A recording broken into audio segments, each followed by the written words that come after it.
Bonjour à toutes et tous et bienvenue pour cette nouvelle review sur Saint Seiya Santia Show. Aujourd'hui, on va bien sûr décortiquer l'épisode 6. Avant de commencer, je fais vite une petite pub pour deux pages Facebook sur Saint Seiya qui sont vraiment géniales. La première, c'est Saint Seiya Soul of Gold, que vous connaissez certainement. Il y a plein de choses dessus. Et la deuxième, c'est les Chevaliers du Zodiac-France, qui dispose aussi d'un site internet où vous trouvez même chose, énormément d'infos dessus, une communauté très active et vraiment plein de choses sur Saint Seiya et sur Santia Show sur leur site. Je vous invite vraiment à aller faire un tour. Ceci étant dit, merci à eux de partager mes vidéos. Nous, on est parti et on attaque la review de l'épisode 6 Santia Show. Donc l'opening de l'épisode qui se passe vraiment pendant le ending de celui d'avant. On nous remet la scène de Aphrodite qui vient kidnapper Athéna pendant que les autres sont à moitié évanouis sauf Shoko qui voit un peu la scène avant de tomber dans les vapes.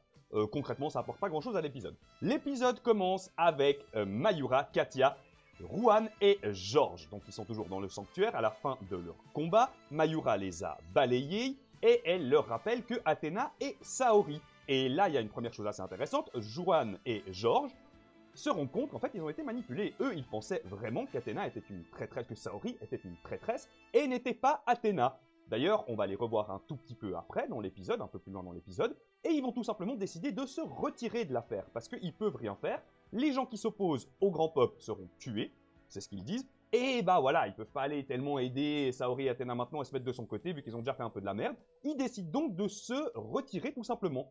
C'est bête, mais pour deux personnages secondaires comme ça, c'est un petit développement qui fonctionne bien. En plus, j'aime bien les Pandora Box camouflés dans les sacs d'enceinte, hein, dans les boîtes à enceinte, un peu comme ça. Ça marche plutôt bien. De l'autre côté, donc, on a, un petit peu avant ça, Mayura qui maîtrise Katia. Katia, qui bien sûr se rend compte qu'elle a fait de la merde comme la plupart du temps. Hein, c'est un peu la Iki pour l'instant de Santia Show dans sa personnalité, qui tente de se suicider de la manière la plus badass du monde et qui est sauvée par Mayura, qui dit à George et Joanne de faire circuler la rumeur comme quoi elle est morte. Il faut que tout le monde croie qu'elle est morte. Ok, elle part avec, et là, on peut facilement se projeter. Hein. Mayura va la former, va certainement lui apprendre des skills, et Katia va revenir en mode Deus Ex Machina, à un moment où ça se passera très mal, en mode c'est moi, Iki, et elle va tout défoncer dans cette scène-là. C'est assez convenu, c'est assez connu, on s'y attendait un petit peu, moi je m'y attendais un petit peu avec Katia de la Couronne Boréale, on voyait que c'était un personnage tiraillée, qui allait pas être méchante tout le long, que ça allait pas rester une antagoniste, ça allait forcément rejoindre les gentils, les protagonistes, on va dire le Big Five. En tout cas, c'est assez sympa, comme je dis, Katia qui part avec Mayura, donc on peut imaginer qu'elle va revenir, et George et Ruan qui désertent en se basant sur leurs valeurs, ça passe.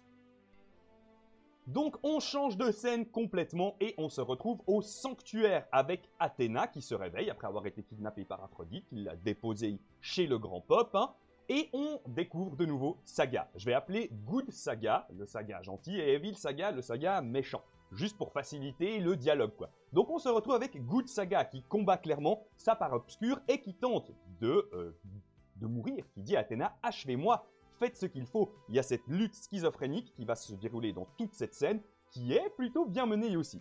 Bien entendu, Evil Saga va prendre le dessus, puisque Athéna refuse de tuer Good Saga, et Evil Saga par la même, hein, elle refuse d'utiliser ses pouvoirs pour faire du mal comme ça, de manière brute. Et au moment où Evil Saga prend le dessus et va tuer Athéna, va essayer de la transpercer avec une arme du Zodiac d'ailleurs, et ben Good Saga, un peu depuis l'intérieur, hein, va lui balancer tout simplement Another Dimension dans la face et va balancer Athéna dans une autre dimension.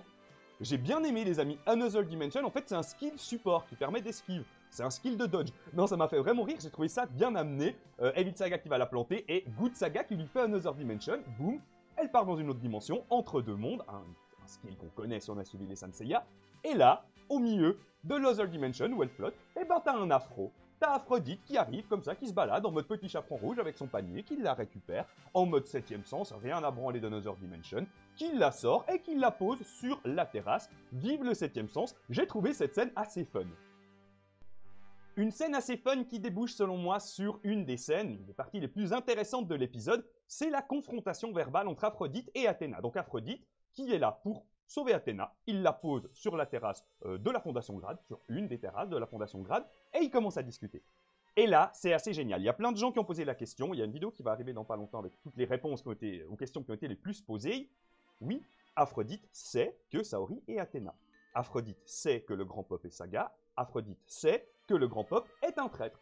Mais Aphrodite soutient le grand Pop. Pourquoi? C'était déjà dit et mis en avant dans les premiers arcs, mais là c'est bien répété et assez bien développé. La conception de la justice d'Aphrodite passe par la force. La force est une forme de beauté, et le seul moyen de rendre justice à l'être humain, à l'univers, aux dieux, c'est en utilisant la force et par défaut la violence, une forme de violence. Et du coup, sa conception de justice à Aphrodite ne correspond pas du tout à la conception de justice d'Athéna. Il le lui dit d'ailleurs, c'est développé.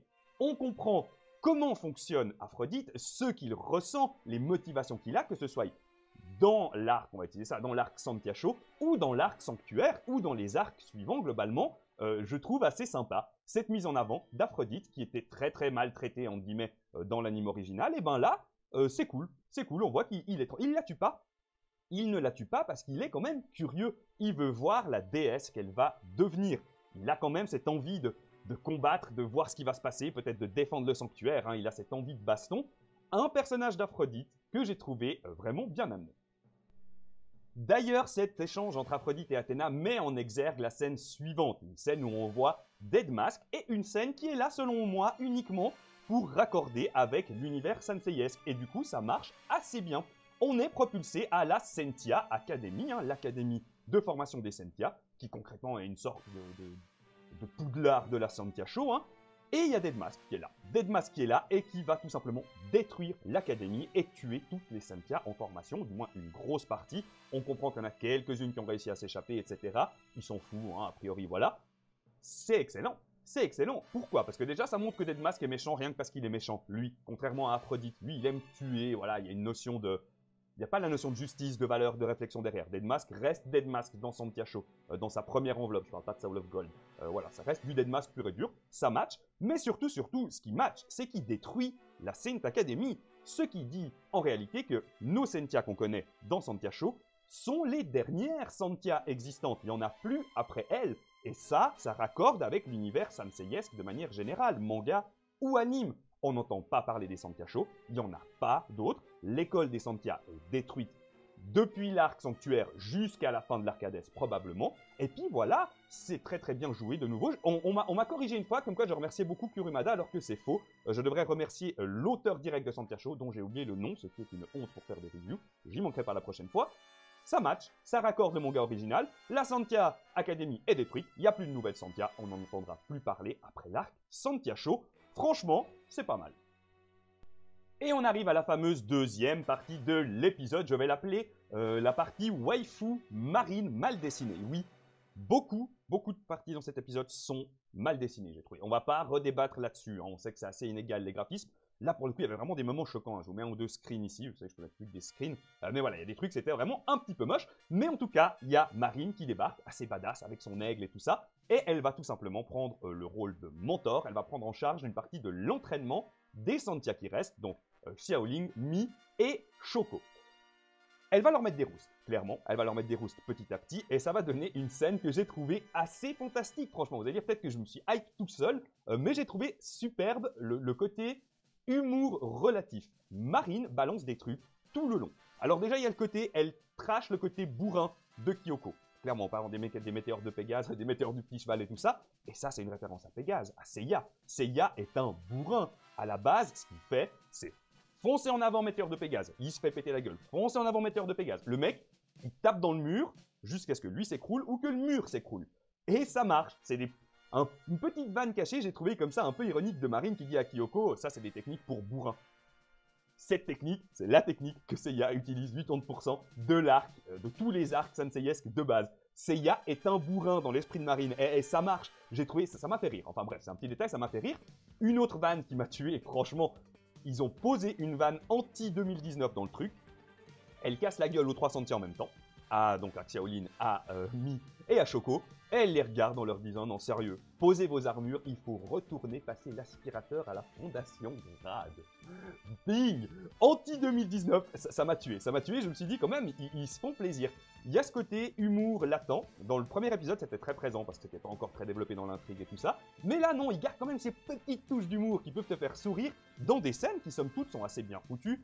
Par pas dramatique, hein, mais assez intense, hein, puisqu'elles prennent des patates, mais elles s'améliorent aussi. À part de nouveau vraiment certaines scènes de ce passage-là qui sont vraiment pas beaux. Autre chose, on apprend deux choses essentielles sur Marine, que personnellement j'ignorais. La première, c'est que quand elle était jeune, elle avait des cheveux longs.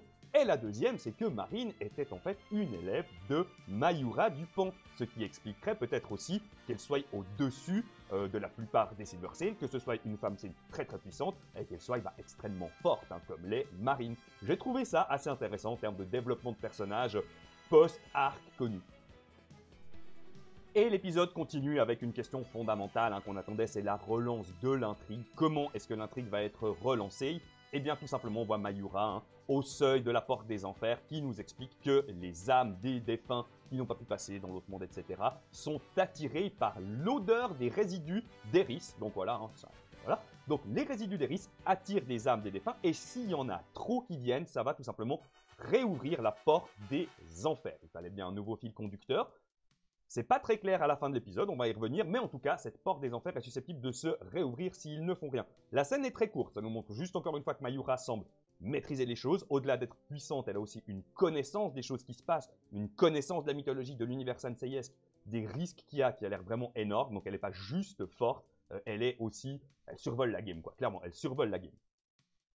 On a le retour de 2 random silver, 3 random silver qui viennent défier Athéna au grade, à la fondation grade. Et on voit Tatsumi en mode Boken God Close. Hein. Tatsumi qui pense que toujours qu'il peut défoncer des saints avec son Boken, c'est assez drôle.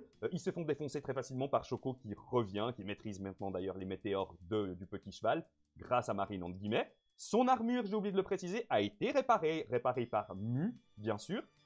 Ça semble pas avoir pris de power-up. Il semble pas avoir pris de power-up V2, comme ça se passe des fois. Là, pour le coup, l'armure a été réparée tout simplement. Elle récupère son armure. Ok, ça marche, elle défonce tout le monde.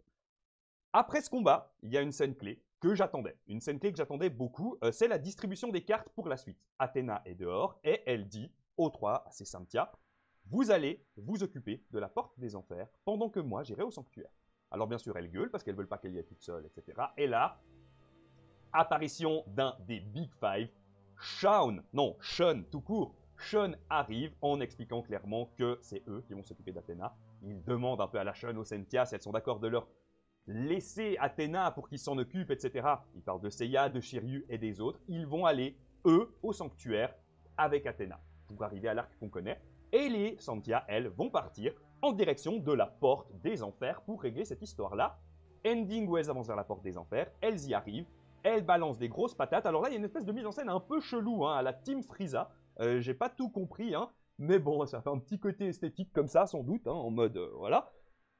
Bref, ending sympathique, elles arrivent. Moi, j'ai l'impression qu'à la fin de l'épisode, elles ont fermé la porte des enfers. Elles défoncent les âmes qui arrivaient et la porte des enfers est à nouveau bloquée. Mais ça, j'en suis pas certain. C'est le prochain épisode qui nous le dira. Je rappelle que je continue à lire le manga, mais que je n'en parle plus, puisqu'il y a vraiment trop d'écarts temporels. Les choses se passent vraiment à un rythme complètement différent dans le manga et dans l'anime. Et petite conclusion. Eh bien, cet épisode est intéressant pour plein de choses, mais comme souvent, cet épisode va trop vite. Et selon moi, le gros point d'art de cet épisode, c'est vraiment la qualité des dessins. Ils ont vraiment été en deçà de tout ce qui a été fait jusque-là. Les animations, c'est pas toujours pareil, c'est inégal, mais là, il y a vraiment des phases de dessin. On dirait un gosse de 4 ans. J'exagère, bien sûr, pour imager un petit peu, mais vraiment, c'est pas très très beau. Au niveau des intrigues qui ont été amenées, je trouve que ça match. Au niveau du développement des personnages, je trouve que ça match. Les scènes de baston n'ont pas été fantastiques dans cet épisode-là. On a un Aphrodite qui a débarqué. On va voir comment ça se goupille. Je me réjouis que ça fight un petit peu avec Aphrodite aussi. Je me réjouis de voir comment l'intrigue toujours va continuer avec cette porte des enfers, etc. Et si, oui ou non, on aura une perspective ou une vue de loin de ce qui se passe au sanctuaire pendant que les Cynthia font leur taf de leur côté. J'espère que cette vidéo vous a plu. Si c'est le cas, n'hésitez pas à vous abonner, lâcher un petit like, vous abonner à mes réseaux sociaux, Facebook et Twitter, voire même partager la vidéo, tout ça, tout ça. Moi, je vous dis à très bientôt pour des nouvelles vidéos Sanseiya Cosmo Fantasy, Final Fantasy et puis plein d'autres trucs. Et je vous souhaite d'ores et déjà un très bon week-end. Ciao tout le monde!